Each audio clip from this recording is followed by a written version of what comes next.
When the internet began, bulletin board services, or BBS, became the first online communities of the so-called information superhighway. Using their phone lines, people logged in from all over America to talk about sports, games, movies, and on one BBS in particular, share their ghost stories. Over time, those communities all went dark, except for one lone server that continues to operate somewhere in an unknown part of Pennsylvania's Rust Belt. A relic of the 1990s, veiled in mystery, it is a digital archive of humanity's strangest encounters with the unknown, as told by the people who experienced them. My name is Brandon Schexnayder, and you are listening to Fear Daily.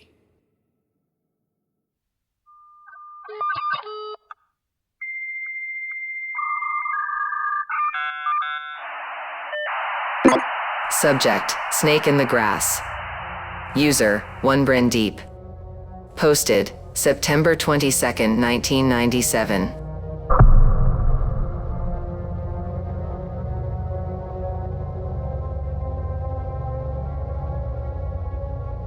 There's no statute of limitations on murder, right?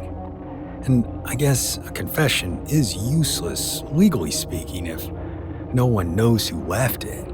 Hell, I don't know why I'm worried about the law. At least if I get this all down now, someone will know what happened. Even if they figure out who I am, it won't matter. Mr. Nolan is outside my door, and I'm too tired to run anymore. I never thought he was real. I thought it was a joke my business partner Brandon had hooked up, some southern mumbo-jumbo inside joke I just didn't get. But no, he's real. He's pissed, and my last sensory experience on this earth is going to be his stinking graveyard breath in my face as he throttles the life from me. Speaking of Brandon, I guess he's where I should start. If I were to say I had to kill him, you'd think that was some bullshit justification for what I did. It's not. If you'd seen him, you'd know why I had to dump him in a swamp. That goddamn velvet voice, that long hair and crooked grin. The man was smooth as hog fat, and me, I look like the hog the fat was taken from. If a wizard ever gave you 3 wishes and you spent the first 2 nailing supermodels and the third bringing a pile of unwashed laundry to life, that's me all day, baby. My first wife used to call me the Albanian cheeseburger, and it wasn't in a playful way. She moved to a swamp too, except she didn't have Mr. Nolan looking over her. Okay, so why all this playing in the swamp? Sometimes a man gets pushed to his limits. In the case of Brandon and I, we started a business together making widgets. What widgets, you ask? Which business? What part of anonymity don't you understand? All you ever need to know is we went into business together 5 years ago making a thing. Well, Brandon made the thing and designed it, but I was the one who put together a marketing plan and rounded up the capital to make it happen. I got the offices, the staff. Did I pick a bigger space than we needed at the time? Sure, of course, and maybe I hired staff based on how good they'd look on my arm instead of how well they knew their jobs. Sue me. I knew the widget was going to make bank, so who cared if I made some big swings early in the game? When I met Brandon, he was working for one of those big nerd outfits who make the computers. You know the ones. Back then, I was delivering office furniture. Smart guys who do delivery know you can sometimes sweet-talk your way into the loading dock, and from there, the world's your oyster. You can ogle the girls. Not that there's many in that business. Those cubicle farms are real sausage parties. And steal extra toilet paper from the John and fill your pockets with goodies in the lunchroom. Dorks hate conflict, so even if they see you, they won't say shit. One day, I dropped a load of desks off at one of these places and was pocketing a handful of granola bars when I heard this smooth voice talking about numbers and computer chips and some such BS. The nerds he was talking to didn't seem all that interested. Me, on the other hand, I was, because I know bullshitters, and this guy wasn't one. Whatever he's talking about is the real deal, and these virgins don't want to hear it. So I peek out from the lunchroom and catch a look of the guy I'd eventually find out is Brandon. Right away, I understood why Geek Patrol doesn't want anything to do with him. He's good looking, 6'2" or thereabouts, long brown hair to the middle of his back like some kind of fairy tale prince, and a voice made for the DJ booth of a strip joint, one of the classy ones. Like I said, I know bullshit, and bullshit wasn't what Prince Charming was spinning. Once he was done talking to the losers, I accidentally bumped into him and used it as an excuse to start up a conversation. I'm not good at much in this world, but I can soak up other people's words like a sponge and turn them back around as if they were my own. Within 10 minutes, I knew that Prince Charming was Brandon and that this long hair was a world-class genius who couldn't get past the first ring of corporate because dorks hate facial symmetry. This was an opportunity, and there was no way I'd let it go to waste. Not only am I good at wielding bullshit like a fucking Viking with an axe, I'm good at making friends, or at least making people think we're friends. I told Prince Charming we should hang out, talk shop, and we did. After that first breakfast, I knew this thing he was talking about was going to be huge. I also knew I wanted in. A month later, I convinced him it had enough thinking different. It was time to think big.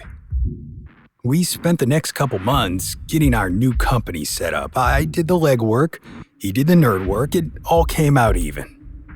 Whenever he talked that tech gobbledygook at me, I'd just nod and smile, then turn whatever it was he said back at him in the form of a question. He was off like a puppy chasing a ball. I only ever learned 3 things about him, and believe me, if I could have learned less, I would have. First, he was from New Orleans. Second, he was an orphan. And third, his family was cursed. He used to say that number 2 was the fault of number 3, that a long time ago, someone in his family pissed off this old prick who lived in the swamps, Mr. Nolan. He was some kind of hedge wizard or something, and when Brandon's grand whatever crossed him, Mr. Nolan said that the price would be his whole family's future. He'd have kids and grandkids and great-grandkids, all of them healthy. The catch was that their lives all belonged to Mr. Nolan. They'd get to live long enough to continue the bloodline, then he would come to take his prize. Brandon used to say that everyone in New Orleans knew his family and knew you didn't kill them because only Mr. Nolan got to do that. How was I supposed to know that it wasn't just bullshit? Hell, if B hadn't stuck that perfect Roman nose of his in where it didn't belong, none of this would have been an issue. He was so goddamn honest, it made me sick. When he saw the books, the real books, he hit the roof. I tried talking him down, explaining my side of things. Yeah, the office was too big. Yeah, me and my secretary, Tori, spent alone time at the Taj in Atlantic City. I built this place from the ground up. Didn't I deserve to enjoy some of the fruits of my labor? Because I knew this widget was gonna sell like hotcakes, and once it did, the company could go public. We'd all be too rich for this shit to matter. B wouldn't hear it. It was all blah, blah, blah.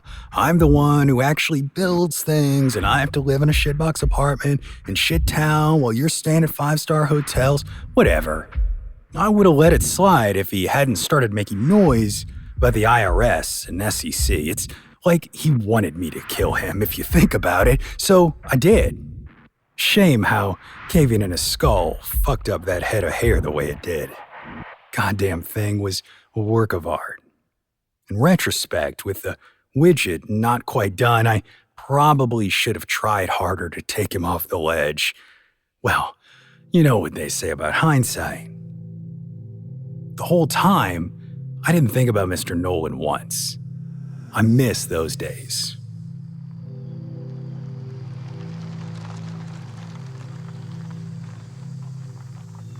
Bee's body went into the same swamp where I stashed Shelley, my first wife. I figured she'd enjoy the company.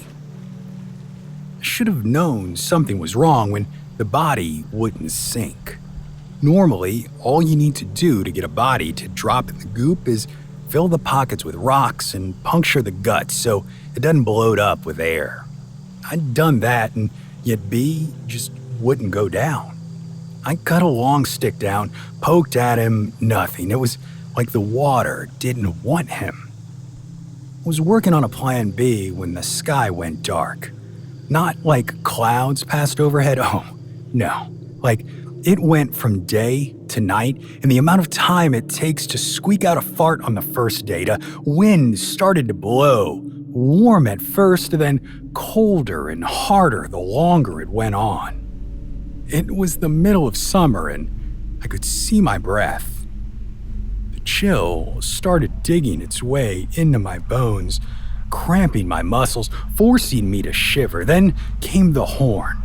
Imagine a foghorn, except 1,000 times louder and coming from everywhere at once. Outside, inside, like it was the only real thing in the world. The black water of the swamp vibrated along with it. My hands to my ears, I stumbled in the direction of my truck. I didn't know what was going on, and I didn't intend to stick around to find out. Except it was all wasted effort. The horn stopped as soon as I got in the front seat, and then there he was, framed by my windshield, the shimmering shape of a man, 8 feet tall at least, wearing what I think was a broad-brimmed hat and long cloak. I say I think because you couldn't look right at him, and it hurt deep inside your skull, a migraine that felt like it would crack your brain in two if you tested it. I didn't want to test it, didn't want to deal with any of it. Mr. Nolan and other ideas. Do you know who I am? His voice was the sound of a venomous snake slithering its way toward you through dry grass. Something warm bloomed in my pants, contrasting with the cold everywhere else. Dimly, I realized I was so afraid I pissed my pants. You know, and you know what you've taken from me. My prize, my harvest. The frigid wind grew in power, frost beginning to spiderweb in from the corners of the windshield. You belong to me, but not now. First, I will fatten your soul on fear. At the solstice, I will reap what you have sown. Suddenly, it all disappeared. The wind, the cold, the frost. Everything except for the piss in my pants. A reminder that it had all happened. That Mr. Nolan was real, and he decided I was going to be the one carrying Brandon's family baggage. I hightailed it out of the swamp as fast as the truck would go, leaving the body to sink or rot or stay there until Judgment Day. It's been 6 months, and I've driven across the country 4 times trying to outrun what's coming. Not the feds, who ID'd both Brandon and Shelley's bodies after a tow crew had found them while retrieving some dipshit's car. Not the IRS and SEC, who came calling after my co-founder turned up swampside and took issue with laissez-faire attitude toward a county. No, I've been trying to hide from a force of nature I know nothing about except that I fucked it over. Contrary to what people will tell you, there is something out there more frightening than the IRS. Wherever I went, I'd feel him follow the cold spots, no matter how high the thermostat was. Dreams of having my soul pulled apart against an endless backdrop of stars. However fast or far I ran, Mr. Nolan was never far behind. Now, it's the solstice and I'm tired of running.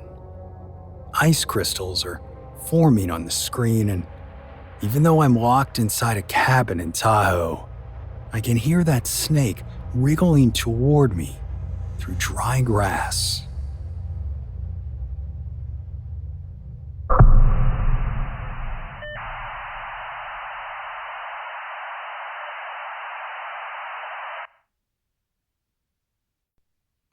Subject: Mirror Colony. User: Alt19Vamp9. Posted April 2nd, 1999.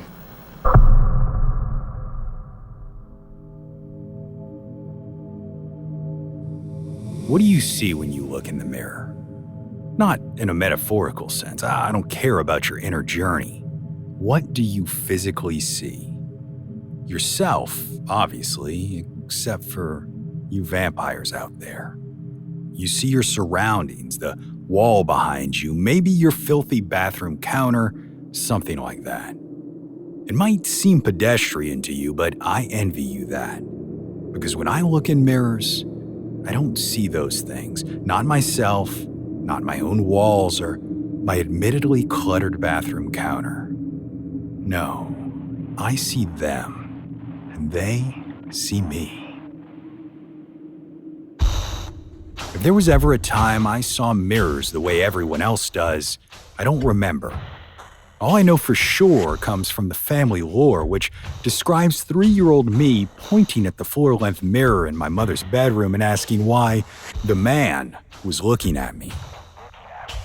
My mother, ever the diva, thought I was referring to her on account of her new bobbed hairdo. The situation was apparently not improved when I tried to clarify by saying that the man looked angry. This continued throughout my childhood. I could never comb my own hair or tie a tie because when I looked in the mirror, all I could see was a window, on the other side of which was a cave or tunnel and the shadowy people moving through it. Sometimes those shadowy people were watching back. Reflective, transparent glass is fine, and I show up okay in photos, just not mirrors.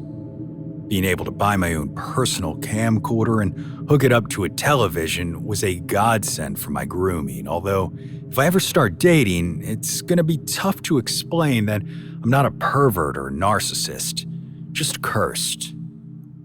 Now hold on, you're saying cursed may be overstating the point. The whole situation has definitely made sure I don't become vain, and all they ever do is look back, right? Wrong. They see me, and they have tried to come through.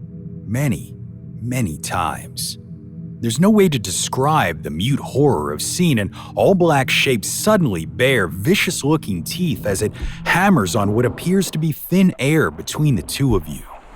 Or seeing the ones that move on 4 legs using those teeth to drag screaming men, women, and children behind them like animals, bringing prey to their nest.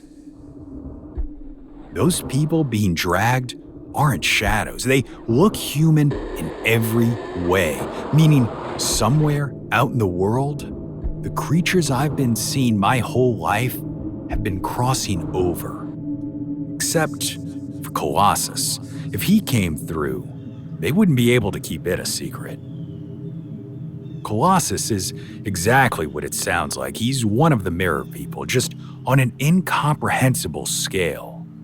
All I ever really see of him, or her, or it, is huge black paw-like things leading up to vast legs that extend way past the limits of my vision, even if I get right up close to the mirror and angle my face.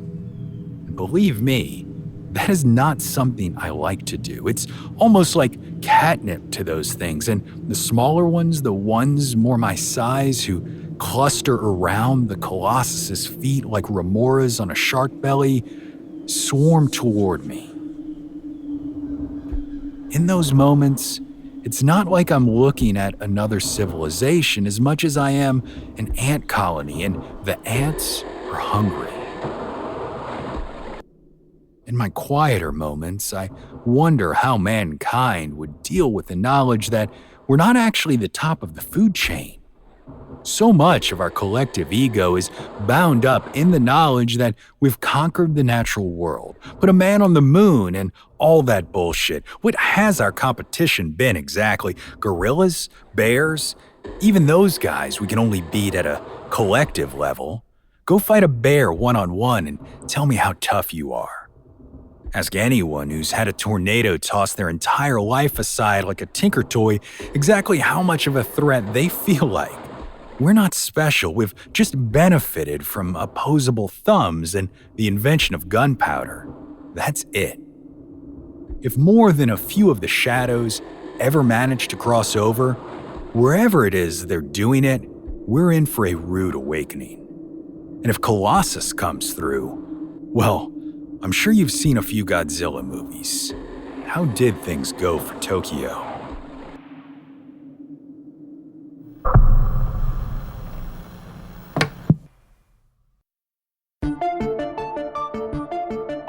Fear Daily is an independent podcast hosted by Brandon Schexnayder and written by Brennan Storr, with Joanna Smith serving as the consulting editor, audio production by Rachel Boyd, and sound design by Southern Gothic Media. This podcast is a work of fiction. Names, characters, places, and incidents are either products of the author's imagination or are used fictitiously. Any resemblance to actual persons, living or dead, or to real events or locations, is entirely coincidental. Ad-free versions of Fear Daily are available now on your favorite podcast apps. For more information, visit feardaily.com. But move fast, before the server goes offline.